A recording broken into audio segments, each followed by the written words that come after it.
প্ৰথম কথাটো হ'ল যে যোৰহাট লোকসভা সমষ্টিত গৌৰৱ গগৈ ডাঙৰীয়াক হৰুৱাবৰ কাৰণে পীযুষ হাজৰিকাই বা মুখ্যমন্ত্ৰী হিমন্ত বিশ্ব শৰ্মা ডাঙৰীয়াই বিৰাট বহু ধৰণৰ কূটকৌশল কৰিছে, বহু ধৰণৰ টকা পইচাৰ খেল, বিভিন্ন ধৰণৰ ৰাজনৈতিক কূটকৌশল।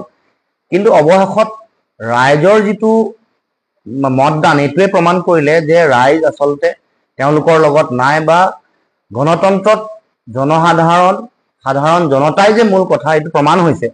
গতিকে বিহালীটো এনেকুৱা ধৰণৰ তেওঁলোকৰ মন্ত্ৰী, বিভিন্ন ধৰণৰ তেওঁলোকৰ সাংসদ এইসকলে, বিধায়ক সকলোৱে তেওঁলোকে বাহৰ পাতি বিভিন্ন ধৰণে তেওঁলোকে কাম কাজ চলাই বিহালী উপ নিৰ্বাচনত জয়লাভ কৰিবৰ কাৰণে তেওঁলোকে কূটকৌশল ৰচনা কৰিছে।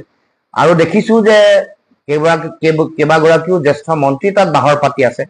কিন্তু যিয়ে নহওক লাগিলে, যিমান চেষ্টাই নকৰক লাগিলে, অৱশেষত বিহালীত ৰাইজে সঠিক আৰু শুদ্ধ সিদ্ধান্ত ল'ব আৰু বিহালীত এইবাৰ বিজেপি পৰাভূত হ'ব, তাত বিৰোধী ঐক্য মঞ্চ জয়লাভ হ'ব, এই কথাটো